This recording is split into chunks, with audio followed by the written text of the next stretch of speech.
Welcome to the Northern Ontario Mining Showcase podcast. It's a limited series for the Echo Community Podcast Network by Story Studio Network and Clark Communications.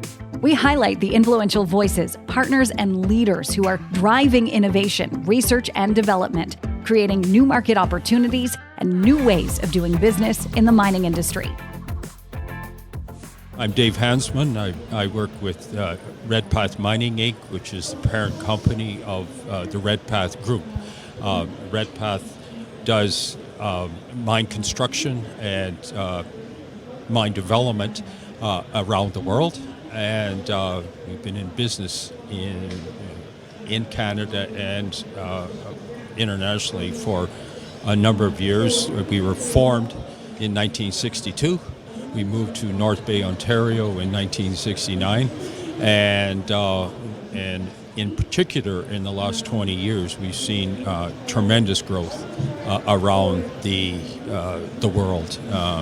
So it's been an exciting ride for someone like me who's been with the company for a very long time.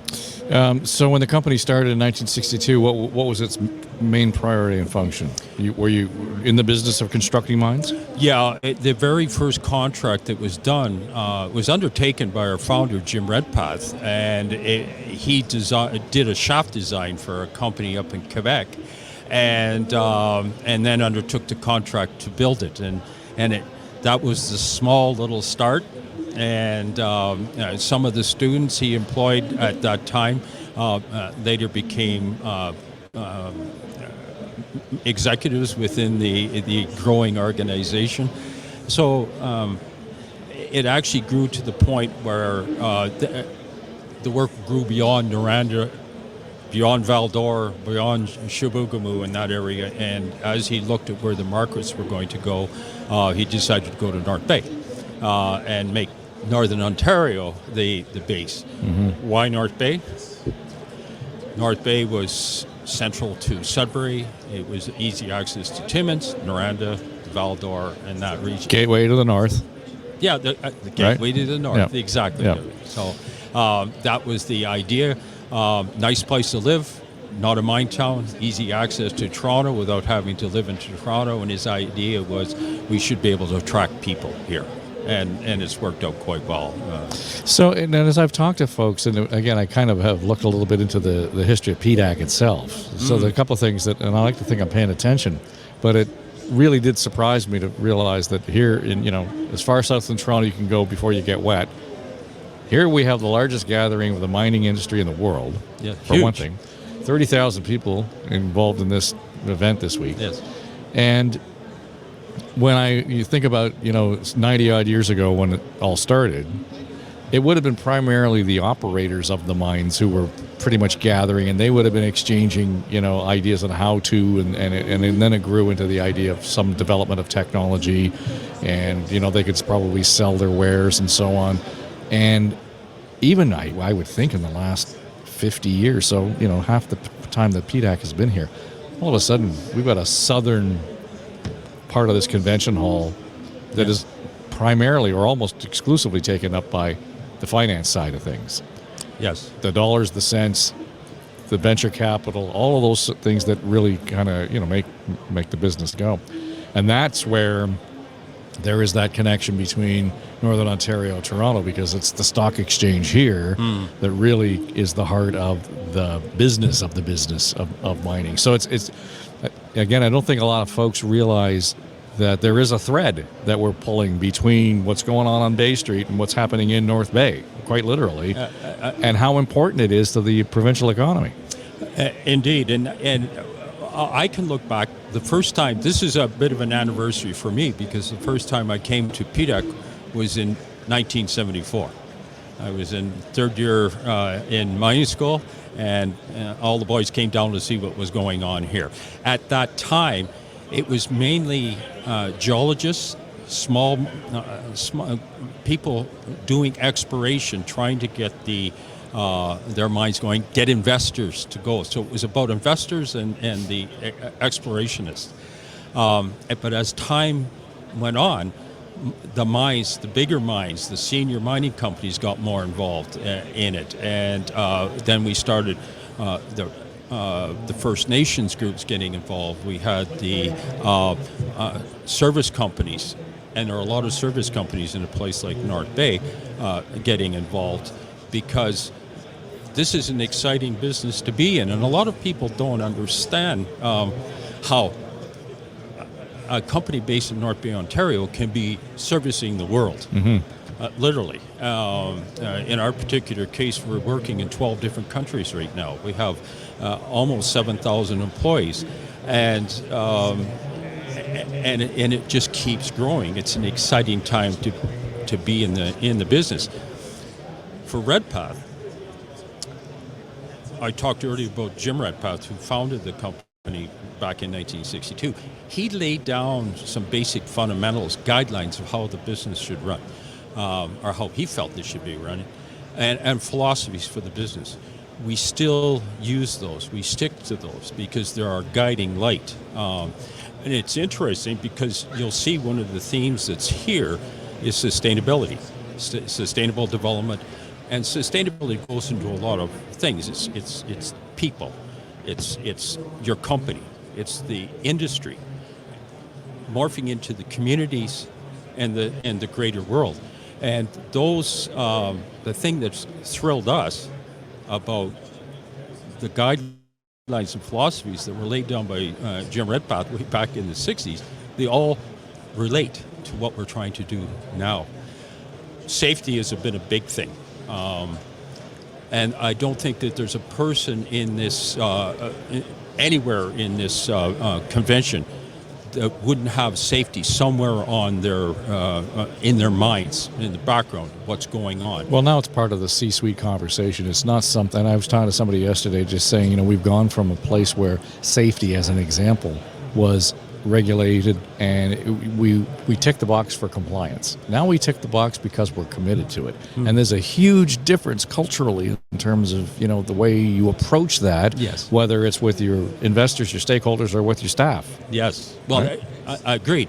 So, safety was something that was always sort of there, but especially in the last 20 years, the whole culture has swung over to a culture of safety. Sustainability, I believe, is the same thing is going to happen. It's going to become a part of the culture. It's just what we do, and that's great. That's the way it should be. The thing is, we just didn't know. Now we know, and some people think that sustainability or ESG, which is all part of sustainability, that it's emissions. Well, emissions is just one part of it.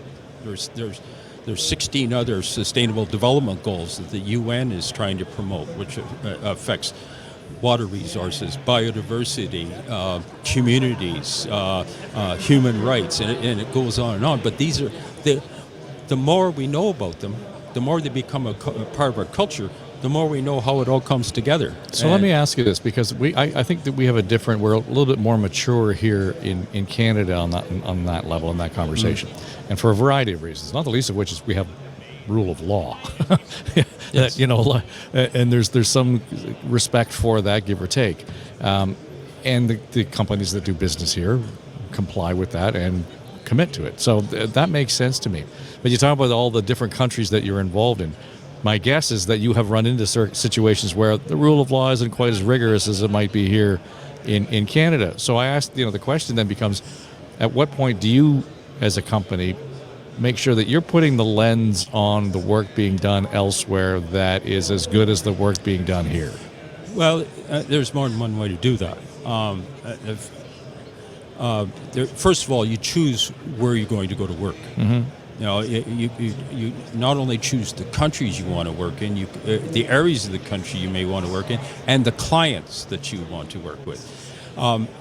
What we do is we avoid the situations where we could be seen in that bad lens. Don't put a rake out in front of yourself and step on it, right? No, Let's avoid that. And but we also choose clients who have a like culture and philosophy in terms of human rights and safety, and there's a values alignment. Yeah. So we have to be careful because you can't go everywhere and do everything for everybody. We have to be selective and bring our values to the fore when we do that. So does that extend into the procurement process for you guys too elsewhere? There's the new word for that is our upstream, and where are we getting items from that we use in the services that we provide, and it could be. It varies from project to project, whether it's the equipment or whether it's the materials or subcontractors. It could be anything from a multi-million-dollar drill jumbo to gloves. Right. Yep. Right. And, things you need. We have to have an understanding of what's the background to that. When you're dealing with a major equipment supplier now, that they have the same vested interest in doing the right things as we do. When you're dealing with a safety PPE type supplier from Canada, that's one situation. If you're somewhere else, maybe they don't have the same access to the quality materials. But we then find out how we can get what we need to look after our people the same.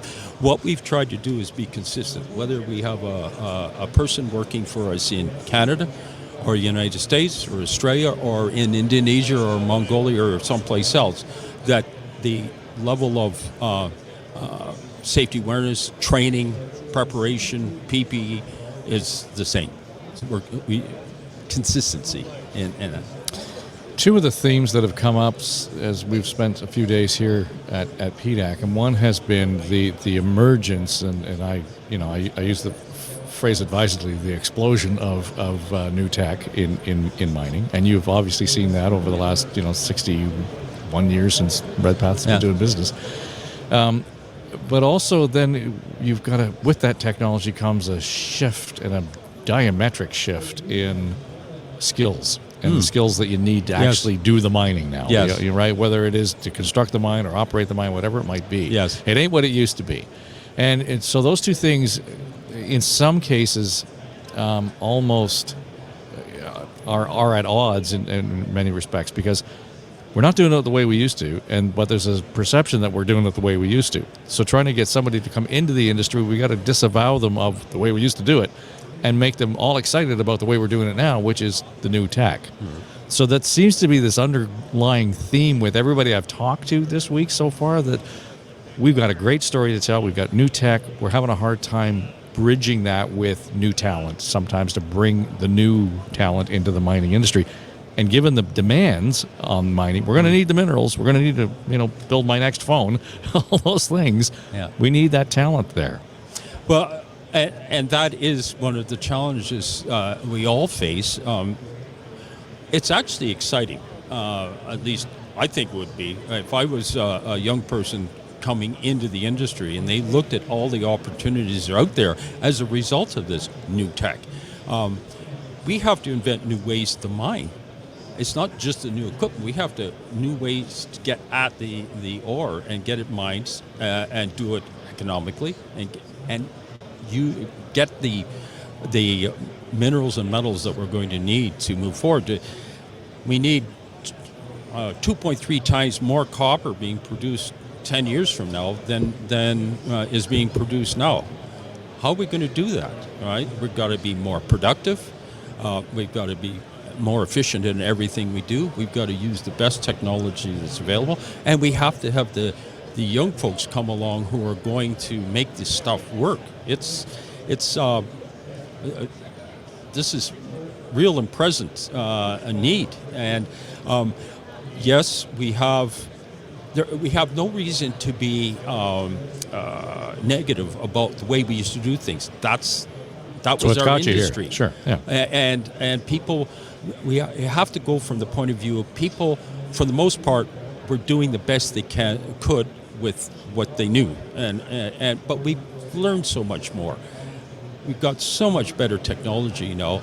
We can do better, and we will do better, and we need the people coming into it, because it's not we still need miners. We shouldn't ever think Sure. that we don't need the miners at the face. But behind every miner at the face, there's going to be dozens of other people supporting that person doing it. And those are high-tech jobs, those are investment jobs, those are biologists and environmental staff and health and safety people. And it just goes on and on and on. There's lots of opportunities for young folks now. It's a great time to go. Well, even I hear them talk, well, it's more automation. And those. Well, okay, but there's a whole new skill to make sure that automated machinery is functioning the way you would otherwise want it, in a safe and effective and a productive way, and all the boxes that you want to tick otherwise, right? There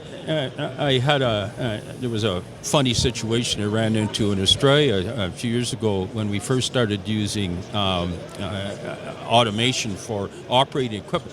Here are miners, skilled miners, sitting in an office on surface, running equipment underground. With a joystick, yeah. But dressed in their underground clothes because it just didn't feel right to be. Right? You can take the boy out of the mine. Yeah, but it just they were going to work, and that's how. But they never went underground. They were sitting behind computer consoles, but in their mining clothes, but which is fun. Now they can go in their jeans and t-shirts and well, I heard somebody talk about you know what, you could probably do this from your basement. I mean, there are places where that cultural shift in the expectation and the deliverable has to happen. Yes. Right? And we got to get our heads around that. And so it's interesting to see. It sounds, like you say, it could be viewed as a negative, but wow, we're on the edge of a lot of really neat stuff here. Yeah. You know? Yes, we are. And I think that as young people who may presently carry some kind of negative view of the mining industry really actually try to understand what's going on and what the needs are and how exciting it could be and the opportunities. Now, I grew up in North Bay, Ontario. I went to high school in North Bay. I had when I decided to go into mining back then, there was no one else in the high school I went to who was going into mining, at least not that I was aware of. I had one teacher who encouraged me, not that he knew anything specific about mining, but he encouraged me to follow that path, and it's worked out great. I've lived in different parts of the world. I've traveled to over 50 countries. We've amazing projects everywhere. The things we've seen and had a chance to do.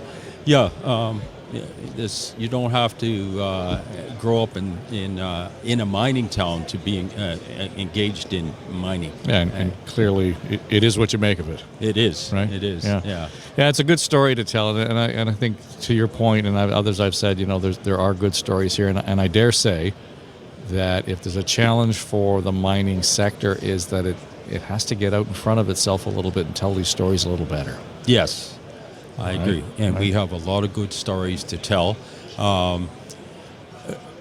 We're involved, or I'm involved in the education committee for the local branch of the Canadian Institute of Mining in North Bay.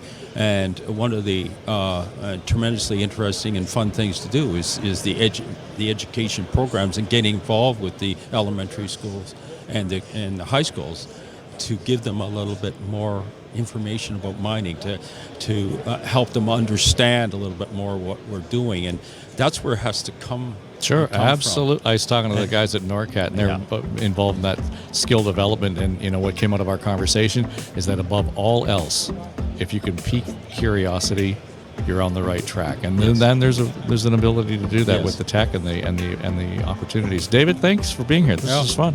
Yep. Thanks for being able to get together today. Nice to meet you. Good to meet you. Thanks for listening to the Northern Ontario Mining Showcase podcast. The series is produced for the Echo Community Podcast Network by Story Studio Network and Clark Communications. For more information, visit our website, northbayecho.ca.